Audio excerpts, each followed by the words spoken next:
Friends, welcome back to my channel Rama's কিচেনে তোমাদের সবাইকে স্বাগত।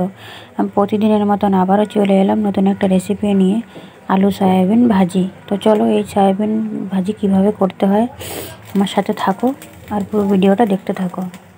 তো আমি এখানে সয়াবিন নিয়েছি, আলু নিয়েছি আর টমেটো, কাঁচা লঙ্কা।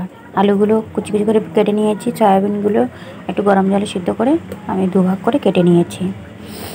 তো দেখো সবগুলো কাটাকুটি কমপ্লিট। এখন কড়া বসিয়ে দিচ্ছি আমি।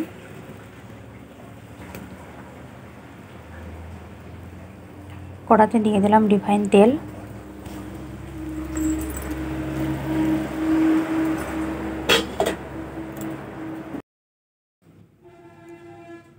তো বন্ধুরা, কড়াটা গরম হয়ে গেছে। এখন দিয়ে দেবো ফোড়নে আমি জিরা, একটু ভালো করে নেড়ে চেড়ে নিচ্ছি। তারপরে দিয়ে দেবো এখানে সয়াবিন বড়ি। সব বড়িগুলো একে একে দিয়ে দিলাম, দিয়ে এখন নাড়াচাড়া করে নেব একটু।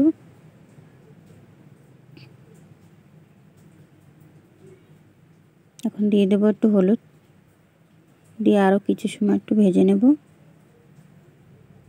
এই দেখো এইরকমভাবে ভাজা হয়ে গেলে এর ভিতরে দিয়ে দেবো আমি আলু, দিয়ে দেবো টমেটো।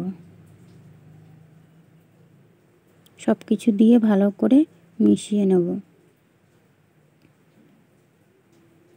এখানে দিয়ে দেবো আমি এখানে লঙ্কা গুঁড়ো, ছোটো চামচে 2 চামচ লঙ্কা গুঁড়ো দিয়েছি স্বাদ মতো লবণ। যেহেতু আমি আগে একটু হলদি দিয়ে রেখেছিলাম সেই জন্য এখনও হলদিটা আর দেবো না। আর দিয়ে দিচ্ছি একটু ধনে জিরে গুঁড়ো।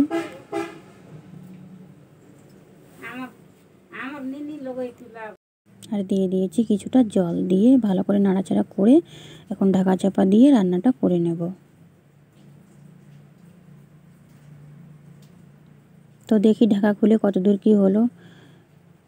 প্রায় হয়ে এসেছে। আর এখন দিয়ে দিচ্ছি 4টে কাঁচা লঙ্কা চিরা। ভালো করে নাড়াচাড়া করে দেখো জলটাও শুকিয়ে এসেছে। আর একটু ঢেকে দিচ্ছি। বন্ধুরা, এইভাবে কিন্তু সয়াবিন ভাজা করে খেলেও কিন্তু বেশ ভালো লাগে খেতে। আর যারা তো সবসময় তরকারি খাও তারা একবার এইভাবে ভাজা করে খেয়ে দেখবে, ভালো লাগে। আর দিয়ে দিয়েছি কিছুটা গরম মশলা, দিয়ে নাড়াচাড়া করে কিছুক্ষণ রান্না করে নিলেই আজকের সয়াবিন আলুর ভাজা রেসিপি কমপ্লিট। তো দেখো বন্ধুরা, তোমরাই দেখে বলো কেমন হয়েছে। তো আমার এই ভিডিও যদি ভালো লাগে থাকে তোমরা লাইক কমেন্ট শেয়ার করো, আমার পাশে থেকো। চলে যাচ্ছি।